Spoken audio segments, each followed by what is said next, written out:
जय माता दी, जय माँ कामाख्या, जय श्री महाकाल महाराज। देव राधा ट्रस्ट सत्यवाणी चैनल के माध्यम से आप प्रैक्टिकल ज्ञान के आधार पर आप आज एक प्रैक्टिकल केस के बारे में सुनेंगे, जिससे आपके जीवन में बहुत सारे कष्टों से आप मुक्त हो सकते हो। हमारे पास में ईश्वर की कृपा से प्रतिदिन दो तीन केस ऐसे आ जाते हैं जिनसे हमें भी ज्ञान मिलता है, और हमें जो ज्ञान मिलता है वह ज्ञान हम आप तक पहुंचाने का काम करते हैं। माँ भगवती जगत जननी की विशेष कृपा से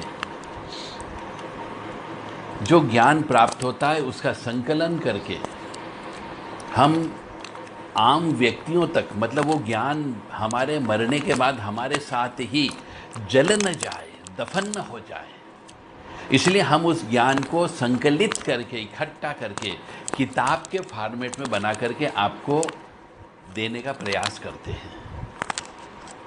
तो जितनी भी किताबें हमारे द्वारा लिखी गई है, यह सब प्रैक्टिकल ज्ञान के ऊपर आधारित है। ईश्वर की कृपा से, माँ भगवती जगत जननी के विशेष आशीर्वाद से, क्योंकि जब तक कृपा नहीं होगी कोई भी काम नहीं बन सकता आपका। कोई भी जो काम करेंगे, जब तक उसमें ईश्वर की कृपा नहीं होगी, आप वो काम कभी सफलतापूर्वक संपन्न नहीं कर सकते।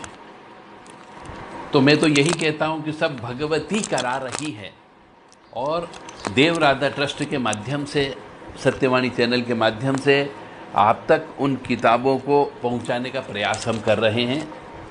यदि आपको सद्बुद्धि हो, यदि आपको वास्तव में सत्यता के ऊपर जीना हो, यदि आप वास्तव में सत्य की खोज में लगे हुए हो, यदि आप वास्तव में कष्टों से दूर रहना चाहते हो, दुख से दूर रहना चाहते हो, तो आप हमारी किताबों का पाठन कर सकते हैं, पठन कर सकते हैं, मनन कर सकते हैं, और दूसरों को भी इस बारे में बता सकते हो। तो जो कल हमारे पास में जो केस आया था, उस केस के बारे में हम चर्चा करेंगे। माँ भगवती जगत जननी का ध्यान करते हुए, कामाख्ये वरदे देवी नीलपर्वतवासिनी त्वं देवी जगत माता योनि मुद्रे नमस्तुते। कामाख्ये काम संपन्ने कामेश्वरी हरप्रिये कामनाम देहि में नित्यम कामेश्वरी नमस्तुते। ओम मृत्युंजय महादेव त्राहि मां शरणागतम जन्म मृत्यु जरा व्याधि पीड़ितम कर्मबंधने। दुर्गति नाशिनी दुर्गा जय जय, काल विनाशिनी काली जय जय, उमा रमा ब्रह्माणी जय जय, सीता राधा रुक्मणी जय जय। तो माँ भगवती जगत जननी के चरणों में बारंबार, और परमपिता परमात्मा के चरणों में बारंबार शीश झुकाते हुए, उनको समर्पण भाव से आपके सामने जीवन की सच्चाई रख रखें। घटना ऐसी है कि एक परिवार में जब विवाह हो जाता है बेटे का, तो बहू घर में आती है। अब जब बहू घर में आती है तो बहू और उसकी माँ अपने बहू का पति, यानी 3 जने हो गए। अब जो बहू ब्याह करके लाए हैं, बहू की माँ हो गई और बहू का पति हो गया। अब ये सब चाहते हैं कि हम इस जॉइंट फैमिली, संयुक्त हिंदू परिवार से अलग हो जाएं।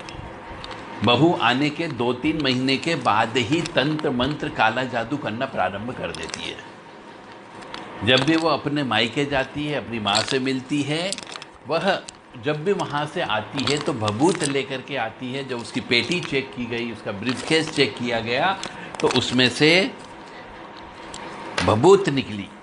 भभूत निकलने के साथ ही साथ में, उसके साथ में कुछ ऐसे उड़द के दाने, पीली सरसों, लौंग, गेहूं के दाने, ये सब प्राप्त हुए उसकी पूड़ियों में से।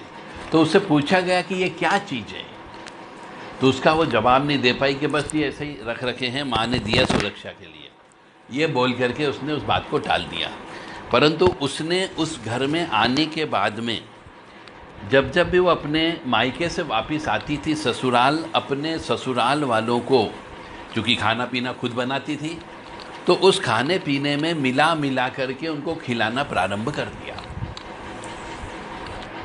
किसी का दिमाग खराब हो गया, किसी को शारीरिक व्याधियां हो गई, शादी ब्याह का बंधन हो गया, छोटे भाई बहनों का मतलब देवर का, ननंद का शादी ब्याह रुक गई, बीमार होने लग गए। जो ससुर जी थे उनकी दुकान चलती थी, दुकान चलना बंद हो गई। जो रोज़ाना सवेरे निकल जाते थे वो बाहर जाना बंद कर दिया गया। तो इस प्रकार से अनेकों कष्ट 2-3 साल के अंदर उसके घर के अंदर आ गए, सिर्फ खिलाई पिलाई होने की वजह से। और सभी के हाथों में उसके द्वारा कुछ कपड़े लेकर के आई, वो बांधने के लिए, हाथ पर बांधने के लिए अभिमंत्रित करा के, तावीज़ तरह के कि इससे बीमारियां नहीं आएगी, इससे ये नहीं होगा, इससे वो नहीं होगा, और सबको बांध दिया और सबका दिमाग खराब कर दिया और इतना ज़्यादा परेशान कर दिया कि पूरे घर को तहस नहस हो गए। तो ऐसी बहुओं से आपको बचना है। यदि वो अलग होने का बोले तो अलग कर देना चाहिए, क्योंकि आपका जीवन है तो सब कुछ है, जान है तो जहान है। यदि आपकी जान ही नहीं बचेगी, यदि आप बीमार पड़े रहेंगे, यदि आप बिस्तर पे पड़े रहेंगे, तो आपकी ज़िंदगी का कोई आनंद नाम की कोई चीज़ ही नहीं होगी, ना कोई सुख की प्राप्ति होगी।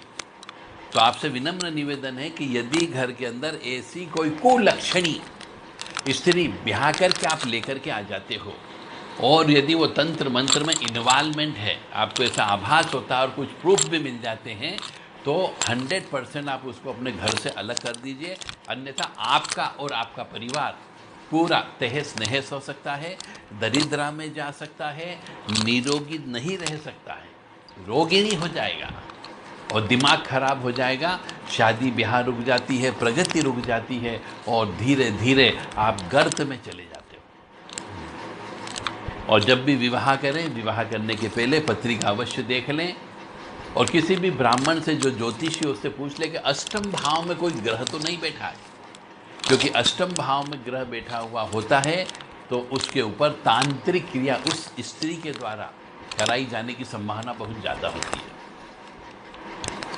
तो मेरा आपसे विनम्र निवेदन है कि शादी करने के पहले 10 बार सोच लें कि किससे शादी करने जा रहे हैं, किसको लेकर के आ रहे हैं, क्योंकि परिवार को जब देखने जाते हैं तो आप आस पड़ोस वाले से तो नहीं पूछते हो, नहीं नाते रिश्तेदार आपको शादी के बारे में बताएंगे, कि उनके बारे में बताएंगे कि साहब ये तंत्र मंत्र करने वाली है। तो आपको बहुत ही सजगता से, बहुत ही सावधानी से उनके बारे में पहले पता करना है। आस पड़ोस वालों से पता करो, उनके नाते रिश्तेदार से पता करो, उनके यहाँ 2-4 दिन दे करके उनके एटीट्यूड से पता करो कि ये तंत्र मंत्र काला जादू वाले तो नहीं है। और फिर जन्म पत्रिका से भी पता लग जाता है कि तंत्र मंत्र में इसका इंटरेस्ट है कि नहीं है। तो यदि आप अपने लड़के की शादी करना चाहते हो या लड़की की शादी करना चाहते हो, जिससे शादी हो रही है, उसकी जन्म पत्रिका अवश्य चेक करवा लें और कहीं देख लें कि अकाल मृत्यु के योग तो नहीं है या फिर तंत्र मंत्र काला जादू उसके साथ में तो नहीं है, पिछले जन्म के कर्म के अनुसार कोई प्रेत आत्मा तो साथ में नहीं है। क्योंकि अक्सर देखा गया है कि जिसके भी साथ में पिछले जन्म के कर्म के अनुसार प्रेत बाधा होती है, वह व्यक्ति तंत्र मंत्र काला जादू करता ही करता है, क्योंकि वह प्रेत करवाता है और घर परिवार को तहस नहस कर देता है। क्योंकि उसे स्वच्छंदता चाहिए, उससे स्वतंत्रता चाहिए, खाने पीने के मामले में भी, घूमने फिरने के मामले में भी और शारीरिक सुख के मामले में भी। इसलिए वो घर से अलग करने का प्रयास करता है। जय माता दी, जय मां कामाख्या। यदि आप अपनी जन्मपत्रि चेक करवाना चाहते हो तो देव राधा ट्रस्ट सत्यवाणी चैनल के जो व्हाट्सएप नंबर हैं उन पर संपर्क कर सकते हैं। आपको पूरा जीवन का पिछले जन्म के कर्म के बारे में भी बताया जाएगा, इस जन्म में कौन कौन से कष्ट मिलने की संभावना है यह भी आपको बताई जाएगी। जय माता दी, जय मां कामाख्या। 7649862712 और 7987237885 पर आप संपर्क कर सकते हैं। से दक्षिणा के साथ में अपना और व्हाट्सएप करें, कृपया फ़ोन नहीं लगाएं। देव राधा ट्रस्ट के द्वारा पितृदोष के ऊपर, कालसर्प दोष के ऊपर, नाग दोष के ऊपर किताबें लिखी गई हैं। आप अपना ज्ञान वर्धन कर सकते हैं और उनका प्रयोग करके जीवन में सुखी स्वस्थ जीवन व्यतीत कर सकते हैं। हमारा उद्देश्य है कि आप सुखी रहें, स्वस्थ रहें, प्रसन्न रहें। इसी उद्देश्य से प्रैक्टिकल ज्ञान के ऊपर आधारित किताबें लिखी गई है। जय माता दी, जय माँ कामाख्या।